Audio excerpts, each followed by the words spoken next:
இப்படி பழி மேலே பழி போட்டு கரூரில் ஆரம்பித்து நம்ம ஜனநாயகன் படம் ரிலீஸ் வரைக்கும்.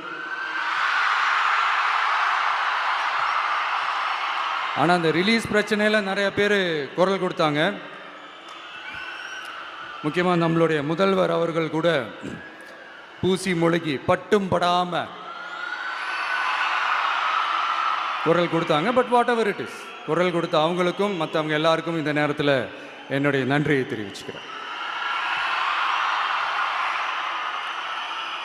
இப்படி நாம் வெளிப்படையாக பேசுகிறதுனால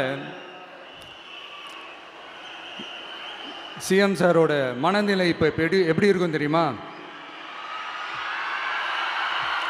ஏற்கனவே கட்சிக்காரங்க தொல்லை தாங்க முடியல, தூங்க விட மாட்டேறாங்க. இந்த விஜயும் வந்து தூங்க விட மாட்டான். நம்ம பாட்டுக்கு ஹைவேல சைக்கிளில் சோலாவா போலான்னு நினைச்சோம். இவன் நாடனா மக்கள் சக்தியோட வந்துட்டு இருக்கான்.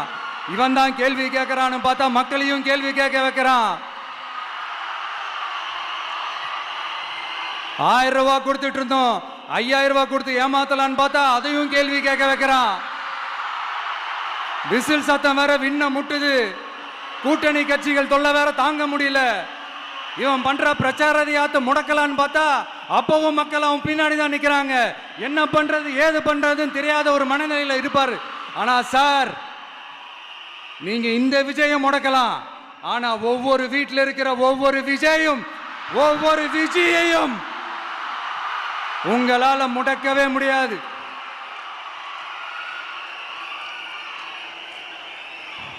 அவங்களாம் ஆல்ரெடி பிரச்சாரத்தை ஸ்டார்ட் பண்ணிட்டாங்க சார். வீட்லயே குடும்பமா இறங்குவாங்க பாருங்க பிரச்சாரத்துக்கு. அப்ப உங்களால மட்டும் இல்ல, எந்த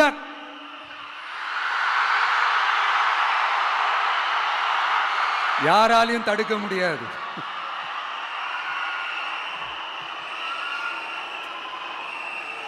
நம்ம டவுன் சவுத்தில் ஒரு ஊரில் உங்கள் அப்பாவுக்கு வெங்கல சிலை வைக்கணும்னு ட்ரை பண்ணீங்கல்ல, அதுக்கு சுப்ரீம் கோர்ட் என்ன சொன்னாங்க? மக்களோட பணத்தில் யாருக்கு புகழ் பாட பார்க்குறீங்க அப்படின்னு கேட்டாங்கல்ல. அதுக்கு என்ன அர்த்தம் தெரியுமா? ஊராம் வீட்டு நெய்யில் உங்கள் வீட்டுக்கு ஸ்வீட்டு செய்யாதீங்க. எப்படி? ஊராம் வீட்டு நெய்யில் உங்க வீட்டுக்கு ஸ்வீட்டு செய்யாதீங்கன்னு அர்த்தம்.